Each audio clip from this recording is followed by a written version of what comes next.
শুক্রবার সকালে বিশালগড়ের নারী মঙ্গল সিআরসি হলে শ্রম দপ্তরের উদ্যোগে নির্মাণ শ্রমিক কল্যাণ প্রকল্পের আওতায় একটি বিশেষ অনুষ্ঠানের আয়োজন করা হয়। অনুষ্ঠানে উপস্থিত ছিলেন বিশালগড়ের বিধায়ক সুশান্ত দেব, পুর পরিষদের চেয়ারম্যান অঞ্জন পুরকায়স্থ, ব্লক পঞ্চায়েতের সমিতির চেয়ারপারসন অতসী দাস সহ অন্যান্যরা। অনুষ্ঠানে নির্মাণ শ্রমিকদের জন্য বিভিন্ন সরকারি সুযোগ সুবিধা প্রদান করা হয় এবং তাদের কল্যাণের বিভিন্ন পরিকল্পনার কথা তুলে ধরা হয়। অনুষ্ঠানে বক্তব্য রাখতে গিয়ে বিধায়ক সুশান্ত দেব শ্রমিকদের উন্নয়নে সরকারের প্রতিশ্রুতি পূর্ণ ব্যক্ত করেন এবং ভবিষ্যতে আরো নানা সহায়তা প্রদানের আশ্বাস দেন।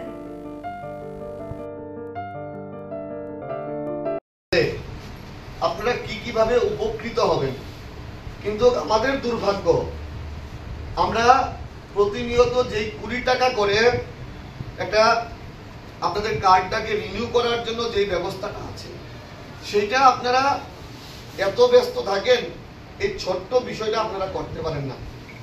আজকের অনুষ্ঠানের পরে অনেকে আমাদের সঙ্গে যোগাযোগ করবে, কারণ এই অনুষ্ঠান থেকে বিয়ে বাবদ 50,000 টাকা দেওয়া হবে।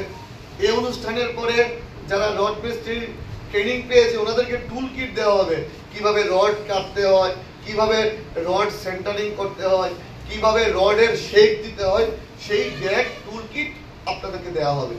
এবং তার পাশাপাশি এই প্রকল্পের মাধ্যমে কি কি সুবিধা আপনারা পাবেন, আমি যদি ভুল না করে থাকি, এই রাজ্যের এই দেশের যত প্রকল্প আছে সবচেয়ে সুন্দর এবং আপনাদের সুবিধার্থে সবচেয়ে ভালো প্রকল্প এই নির্মাণ শ্রমিক প্রকল্প।